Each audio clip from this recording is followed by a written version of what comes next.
Because They're Kids is a new educational series hosted by Lehigh Valley Riley Children's Hospital. And during these free events, virtual information sessions, dogs.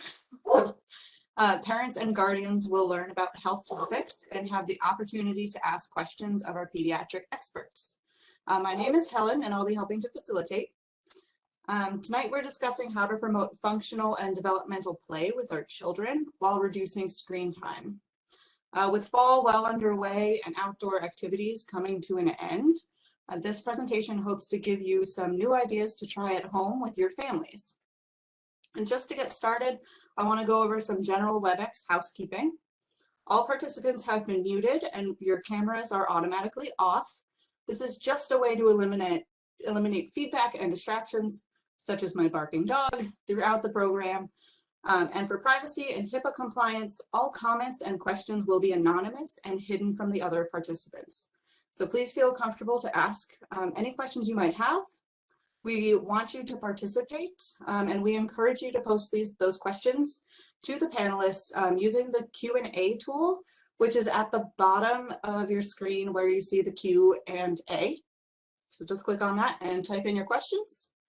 And if we run out of time to answer any questions, we'll follow up with the participants using the email address that you registered with. So now I am going to turn it over to Claire, who is our presenter today. Righty. So thank you everyone so much for joining us tonight. As Helen said, my name is Claire, and I'm very excited to bring you tonight's presentation. We will be talking about decreasing screen time and increasing functional play skills in pediatrics. I just want to give a quick thank you to a few people, Helen, Julia, Lisa Bednarski, and Shelly Spence, for being wonderful and very helpful in setting up tonight's presentation. So, like I said, my name is Claire. I will be tonight's presenter, and then Dr. Katie Kint is one of our pediatricians with the Lehigh Valley Health Network. She will be available as a panelist answering questions in the Q&A portion at the end. So tonight's format will have about a 20-minute PowerPoint presentation and then about 10 minutes of Q&A via the chat box. And then a little bit of background information about myself, who I am as our presenter for tonight. I am a pediatric occupational therapist for the Lehigh Valley Health Network. I work in outpatient rehab, and I work with kids birth through 21 years old. I work with kids with a variety of different conditions, diagnoses, abilities, and skills. I am certified in interactive metronome, and I'm an alumni of the University of Pittsburgh. So I work with kids day in and day out, and I'm really excited to bring you today's content. It's been really meaningful and helpful for me as an occupational therapist and the families that I work with every day. So we have three main topics to cover tonight. First, we'll talk about positive and negative outcomes of screen time, specifically during the pandemic. Screen time looks a lot different right now because of the pandemic than it typically does, so we'll take that into account. Then we'll talk about strategies for safe and healthy screen use among children.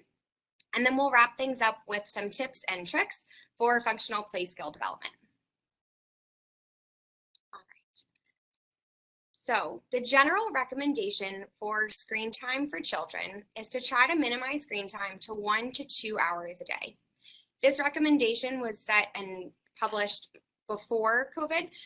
So it's important to keep in mind that as things have changed and kids rely a lot more on virtual services right now, the general recommendation still remains, but the big distinction here is entertainment versus educational, extracurricular, social, and health related. So what we really want to minimize is that entertainment screen time. It's also very important to try not to rely on screens and technology as a distraction or a calming strategy or a time filler.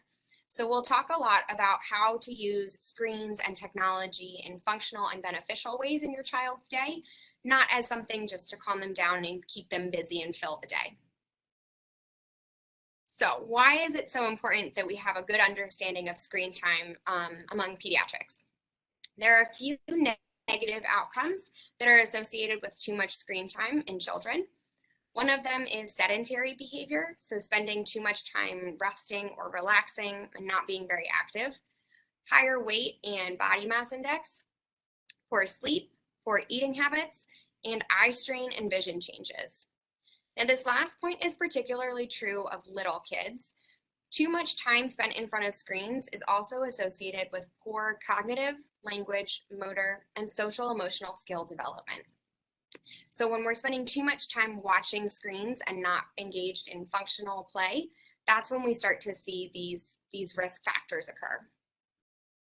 The good news is there are positive outcomes associated with screen time. It's not all bad. Screens and technology give us the exposure to new ideas, information, people, and groups, gives us the ability to still attend school, appointments, and clubs. I, for one, have given a lot of virtual services throughout the pandemic. I've treated children virtually. I've also attended my own virtual doctor's appointments, and I've been really thankful for that technology. And it's very important among children. A lot of kids are still in the virtual school model or a hybrid school model. So, that ability is a very positive factor with screen time and technology. And then social support. That's been particularly important throughout this pandemic. That's been, a largely isolating experience for a lot of us, and important to note that, that's a very big benefit to technology. So we've talked about the positives and negatives of screen time, and now we'll focus more on how to really hone in on those positive effects. We'll do so through safe and healthy screen use. So this question here is one that I have heard as a clinician from a lot of parents, and that I think a lot of parents have either asked out loud or have been wondering over the last year and a half. And that is, how can I make sure my child is using screens or technology safely and in a healthy way, particularly now during the pandemic? The good news is, there's no need to worry about educational screen time during the pandemic if you arrange breaks between assignments, encourage outdoor play whenever safe, and limit daily entertainment screen time to 2 hours a day or less. So a few big takeaways here. Educational screen time is nothing to worry about. That's separate from entertainment or time that they're just watching a movie or watching TV. And then ways to keep that educational screen time really beneficial: taking breaks, playing outside, or just taking a break to play, and then limiting that entertainment. So a few more recommendations. These all come from the American Academy of Pediatrics. These are really helpful as your child will still spend time in front of screens or using technology, making sure that they do so in a really beneficial manner. So the first is monitoring that screen time and limiting entertainment. And sleep. Too much time in front of screens before bed can change the way your child processes and interprets their melatonin. All of that bright light and stimulation before bed can make it really hard to fall asleep and also to stay asleep. So that changes the restful sleep that they get throughout the night. So it's really important to turn off screens at least an hour before bed. Exercising daily, especially outside when you're able, and then taking breaks. Ideally, taking a break for 10 minutes every hour. If your child is engaged in virtual school, that might not be possible depending on what their schedule is. So the 20-20-20 rule might apply better. So the 20-20-20, you look away from the screen for every 20 minutes for at least 20 seconds to focus on an object 20 feet away. That gives the eyes some time to reset and refocus. And then blinking often, also really important to prevent dry eyes and eye strain throughout the day. And then screen positioning. So computers and tablet screens should be positioned slightly below eye level and about arm's distance away. And then we have another numerical rule to help you remember the positioning: 1, 2, 10. So smartphones and small screens should be at least a foot away. We never want them held right up in front of their faces. Computers and tablets should be about 2 feet away, and then TV screens about 10 feet. Definitely don't want to see kids sitting on the floor in a chair right in front of the TV as they're watching a movie or playing video games. So check their positioning and make sure they have enough distance. And then focus on lighting. Inspect your child's setup with their screens and make sure there's no glare from overhead lights or from windows that can reflect back onto their eyes. And then turn down the screen's brightness if you're able. And then lastly, regular vision screenings. Just as you take your child to their pediatrician and their dentist regularly, it's important to get their vision checked regularly. So one of our big takeaways with screen time is to try to use it as an additive in your child's day, not their primary source of play or learning or activity. when you're able, focus on interactive apps and games that give real-time feedback. So apps and games that have physical activity, they can be exercise classes, dance routines and sing-alongs, cognitive activities like matching, puzzles, apps that do sight words and math problems are great. And one of the biggest keys to appropriate screen use is parental involvement. So whenever you're able, co-view and co-play. Sit with your child as they're watching a show or playing a game and talk with them about what they're seeing. Ask them who their favorite character is in the scene or what animals they see across the screen. This makes sure that that screen use is more functional and it gives them more of an opportunity to learn and to play. And next, we'll talk about a family media plan. So the family media plan is available through the American Academy of Pediatrics. You can either go into Google or any search engine and type AAP Family Media Plan. I also have the link up here on the screen, and it'll take you to the webpage that you see here. So you can go into the Family Media Plan. I've done one myself, so you can see it up here. And you put in all of your family's information. You add how many children you have, their ages, and what their typical day looks like. Are they in school? Are they in daycare? Do they do sports? How often do you watch family movies together? The family media plan then takes all of your personal information and gives you personalized, customized tips to help you really make sure that your screen time and your media use is beneficial and appropriate for your child. It gives you strategies for screen-free zones, for screen-free times, for device curfews, and ways to choose and diversify your media. Again, this is all based on your family and what your typical day looks like. So it's a really beneficial, personalized way to make sure that you're using screens and technology in a good way for your child. Okay, so we've talked about the positives and negatives of screen time and how to focus on those positives of screen time, making it beneficial in your child's day. And now we'll talk about the functional play skills. This is my favorite part as a pediatric occupational therapist like myself, and then for those of us joining who are either parents, grandparents, teachers, anybody working with children, working on those play skills are really important because it's one of the biggest ways that children learn, right? They learn through play, they work on their fine motor skills, on their gross motor skills, visual, and then emotional and sensory regulation skills. So those are the 4 categories that we'll talk about now. So for fine motor skills, we'll talk about the development of typical fine motor skills starting in babies and infants. So first, when you're selecting a toy for a young baby or infant, what we're looking for at this stage is grabbing, reaching, and holding. So setting them up with toys that have pretty colors to them and bright lights and make sounds increases their awareness and their excitement about interacting with these toys. And then next, we start to look at moving and manipulating toys. So in this stage, we're looking for toys that are large enough that your child can hold them and bring them to their mouths without any swallow risk. And then small and light enough that they can hold and manipulate them. So in the picture here, you see a little baby with a key ring. The baby can shake it and hear the noise on the keys and then bring it up to the mouth to explore. The next skill that we look for is using toys with a purpose. So stacking blocks is a great one. Your child can practice stacking blocks on their own, and then you can work on copying. So you make a tower of 3 and they copy your tower. You can do so with different colors. It's a great way to upgrade what you're working on with the same object with a set of blocks. Next, we look at using utensils and tools for children. A great way to practice utensil use is with bins. If you have rice or dried beans that they can scoop from one container to the next. It's a really fun way to practice utensil use, and it's a lot less messy than feeding. It's a good way to practice before they're able to start feeding themselves with utensils. And then tool use. A great way to practice using tools is with Play-Doh. You can practice knives, the rolling pin, molds. This gives an opportunity for that sensory play, some tactile input to their hands, and then some nice resistance for that strengthening in the hands as well. And then next we'll talk about drawing, coloring, and handwriting. A few ways that I really like to practice drawing and coloring with little kids is the dot marker pages.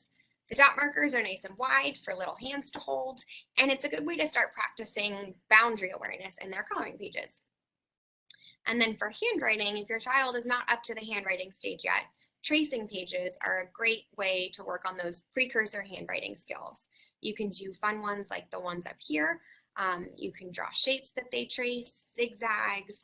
Those are really good ways to practice that pencil control before they're able to do handwriting. And then the last fine motor skill that I particularly really like is dressing skills. Now, a lot of times kids are pretty hesitant to learn their own dressing skills because it's just not the most exciting thing to practice for little kids. A fun way to get them excited about practicing is to practice on stuffed animals or on a teddy bear. So you can give your child a jacket that they particularly like. They can put it over their teddy bear and practice zippering it up or buttoning it up that way. It's also a lot easier to practice on something other than your own body. So let them practice on a doll or a stuffed animal first, and then they can practice that on themselves. All right, and next we'll talk about the gross motor skills and body awareness. Mr. Potato Head is one of my favorite ways to practice these skills. You can give your child two different options. You can hold out the eyes and the ears and say, where are his ears? Ask them to put the ears in and then say, where are your ears? Okay, where are my ears? Working on one task, but bringing in that body awareness to it. And then dolls and drawings are really good ways to work on the body awareness and gross motor skills as well. You can draw a stick figure in a pose. You can make your stick figure strike a pose and then ask your child to look at the picture and try to copy it with their own body and vice versa. You can also do this with dolls. You can position them in a pose and have your child try to copy. And then imitation games and imitation songs. Games are particularly useful for the littler kids, so things like heads, shoulders, knees, and toes. Or I'm sorry, songs are particularly useful for the little kids. Wheels on the bus, anything that you can give hand motions to that your child can watch and try to copy. And then as your child gets a little bit older, things like Simon Says are great for practicing these skills. And then as they get even older, you can start making Simon Says harder, making it a 2 or a 3-step direction. And then lastly is yoga. Yoga is a great way to practice the body awareness and also body control. It takes a lot of control and patience and effort to hold your body still in these poses, and it's a great thing to practice with kids of all ages. Next, we have the visual skills.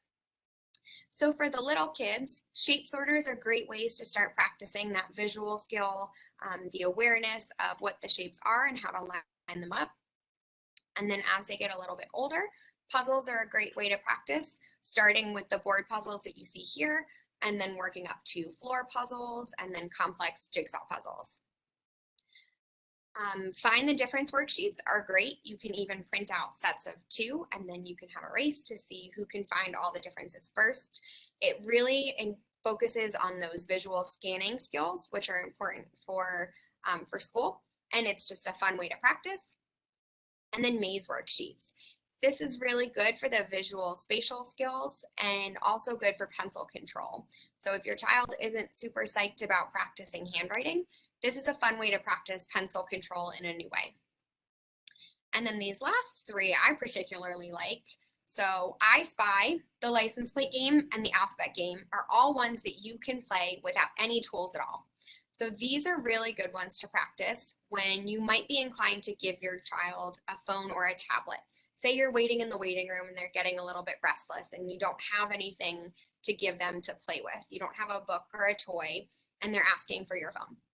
You can play the I Spy game. You can play the license plate game while you're in the car. This is, I think, a time that a lot of children rely on screens to keep them calm in the car. So this is a really fun game to play with the whole family. Everybody is on the lookout for a license plate that starts with the letter A, and then you move on to the letter B and then the letter C. You can even designate one of your children as the scorekeeper and make it really competitive. And then the alphabet game. So this is one that you can play again while you're waiting in a waiting room, or if you're in the grocery store and your child is in the shopping cart or walking alongside you. For the little kids, they can start looking for each letter. So just looking on a box and finding the letter A, and then you move on to the letter B.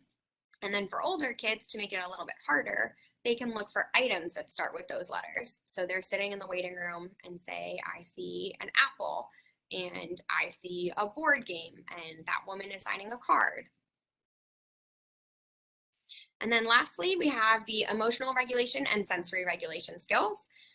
Sensory bins are a really great way to practice these skills at home. You can make them yourself. A lot of kids like the kinetic sand. You can also make your own sensory bin with items that you might have in your pantry. So dried rice and dried beans are great.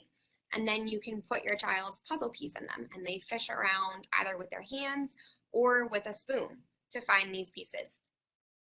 Water play is also a great sensory regulation game that you can play at home. So dunking dolls or action figures into them and maybe using brushes to scrub them. Playgrounds, when the weather permits, are great. When the weather does not permit, obstacle courses in your home are also a good way to practice these skills. So you can set up an obstacle course, say in your living room, hopping across 5 pillows and then crawling under the dining room table to go find your puzzle piece and then race back to the puzzle and put it in and then go back through it again to get your next one. So that takes a simple game that you already have at home, a puzzle, and makes it a lot more sensory beneficial, a lot more steps to it, makes it more fun for your child and works on a bunch of different skills at the same time. And then positive affirmations. This is one that I particularly like, especially during the pandemic when a lot of children have been having a hard time with transitions and changes in life right now. Another one that you can do on the go, you don't necessarily need any paper or anything written out. This one I actually just typed up. You can make them yourself or find them online. Could be a fun way to practice handwriting at the same time. So filling in the blanks, or as you're sitting in the car, ask your child, what is your name? What are you capable of? What do you love that you are able to do? This works on their emotional regulation skills and also their self-efficacy. So that wraps up all of my tips and tricks for functional play skills and safe and healthy screen use. And then we will transition into the Q&A if anybody has any questions for me. So Claire, thank you so much for presenting. We really appreciate it. And that was a lot of great information. Folks who might have some questions, if you would like to submit them in the Q&A chat box, we will open it up now for questions and answers. All right, we have a question.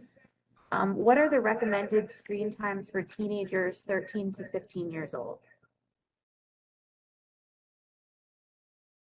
So the recommended screen time depends on what your child is using the screens for. If they're using them for school and appointments or really interactive games and apps, it's okay to have extra screen time throughout the day. What we really try to look at limiting is that entertainment screen time. So time that they're just spent watching a screen, watching a movie, watching TV, we try to minimize that and limit it to at least around 1 to 2 hours per day.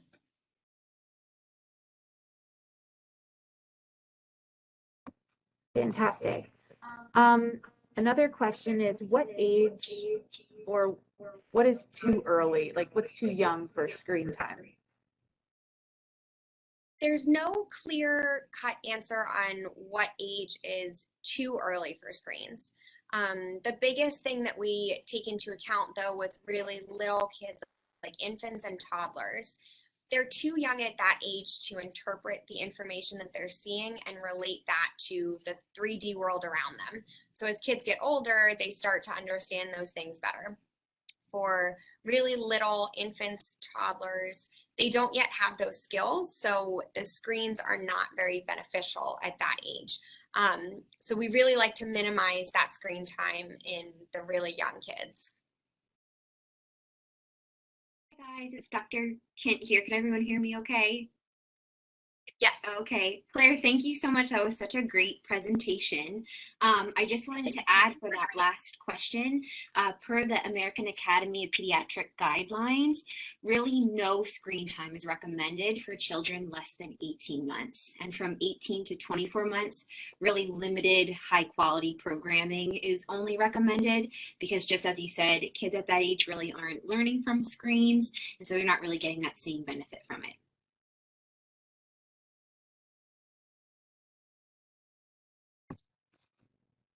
Thank you so much for adding some additional information on that. It looks like we don't have any other questions at the moment, so we will wrap up. I just wanted to remind everyone that our next session is November 17th, and that will be related to COVID vaccination and kids. And you can find more information about that at lvhn.org. Thank you again, Claire, for presenting tonight. That was wonderful. And we hope to see you all again soon.